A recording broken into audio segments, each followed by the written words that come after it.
Klay Thompson, ininsulto sinupalpal si Durant dahil sa isang komento. At ito na ba ang kulang ng Warriors?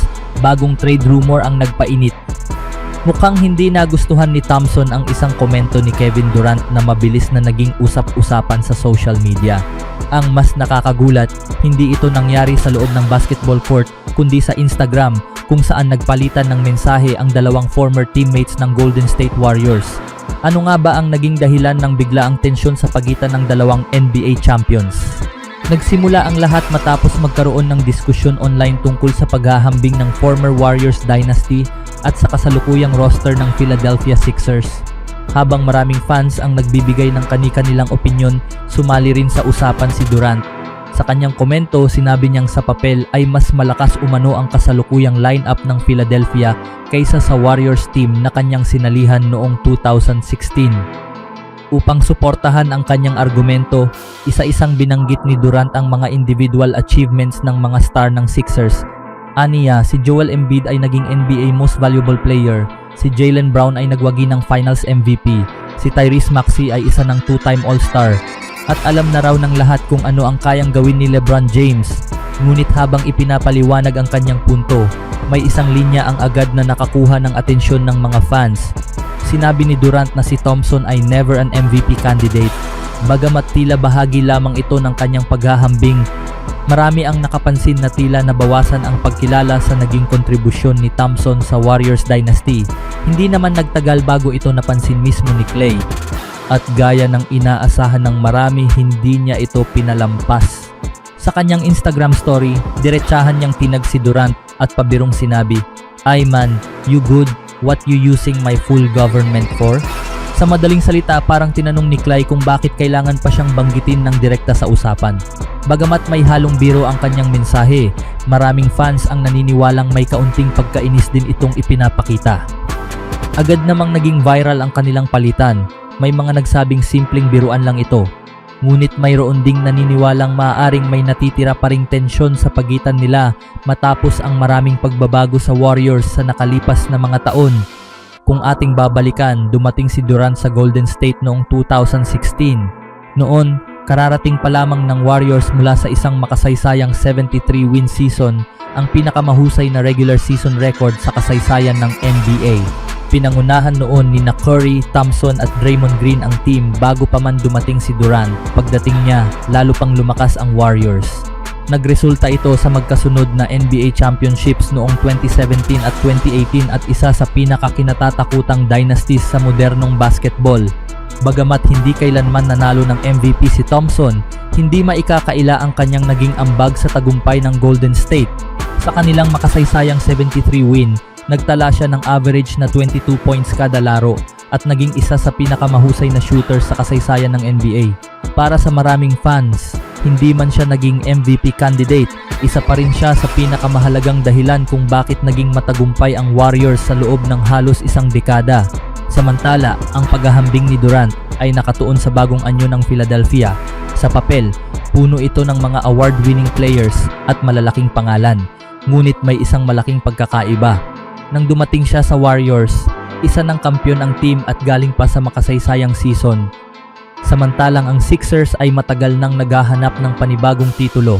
Sa katunayan, huling nagkampiyon ang Sixers noong 1983. Ngayon umaasa silang ang kanilang bagong roster ang magbabalik sa kanila sa tuktok ng NBA. Pero ang malaking tanong ngayon, mas malakas nga ba talaga ang kasalukuyang Sixers sa papel kaysa sa Warriors dynasty na pinangunahan ni Curry, Thompson at Durant? At isa pa, may ibig bang ipahiwatig si KD sa kanyang naging komento? O isa lamang itong normal na basketball debate na pinalaki ng social media? Kayo, ano ang masasabi nyo? Tama ba si Durant sa kanyang paghahambing? O dapat bang mas kilalanin ang naging papel ni Thompson sa Warriors dynasty? Ibahagi ang inyong opinion sa comment section. Sa kabilang balita, habang marami ang nakatutok sa usapin kung mabibigo ba talaga ang Warriors matapos hindi makuha si LeBron, may isang bagong pangalan ang biglang lumutang na maaaring maging susunod na malaking hakbang ng team. At ang mas nakakagulat, kasabay nito ay kumalat pa ang mga usap-usapan tungkol kay Curry at sa Boston Celtics. Pero ano nga ba talaga ang nangyayari sa likod ng mga balitang ito? Matapos mabigo ang Warriors sa paghahanap ng panibagong superstar ngayong off-season, maraming analyst ang nagsimulang magtanong kung kaya pa bang makipagsabayan ng Golden State sa mga pinakamalalakas na team sa NBA. Ngunit habang abala ang lahat sa mga superstar, tila may ibang direksyong tinatahak ang Warriors. Sa halip na habulin ang isang malaking pangalan, posibleng nakatuon sila ngayon sa paghahanap ng isang player na swak sa sistema ni head coach Steve Kerr, at isa sa mga pangalang biglang lumitaw ay si Jaime Jaquez Jr. Ayon kina NBA analysts Yossi Goslan at Sam Quinn, isa ang Warriors sa mga team na nagkaroon ng interes sa versatile forward kung sakaling maging available siya sa trade market. Hindi man siya kasing ingay ng ibang NBA stars, marami ang naniniwalang bagay na bagay ang kanyang estilo sa paraan ng paglalaro ng Golden State. Bakit? Dahil kilala si Jaquez bilang isang player na hindi kailangang humawak palagi ng bola upang maging epektibo.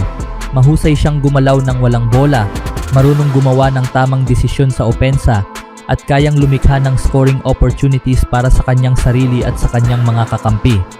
Ito mismo ang klase ng player na matagal nang hinahanap ng Warriors. Kapag naipit si Curry sa depensa at dinodoble ng kalaban, madalas na nahihirapan sila na makahanap ng ibang consistent na scorer. Dito maaaring pumasok ang halaga ni Jaquez. Bukod sa kanyang opensa, isa rin siyang solidong depensang kayang bantayan ng iba't ibang posisyon. Sa sistema ni Kerr na nakatuon sa mabilis na ball movement at switchable defense, maraming eksperto ang naniniwalang mabilis siyang makakaangkop. Kapag hindi man sila agad magkasundo sa extension, may karapatan pa rin ang Milwaukee na tapatan ng anumang offer mula sa ibang teams kapag naging restricted free agent si Jaquez.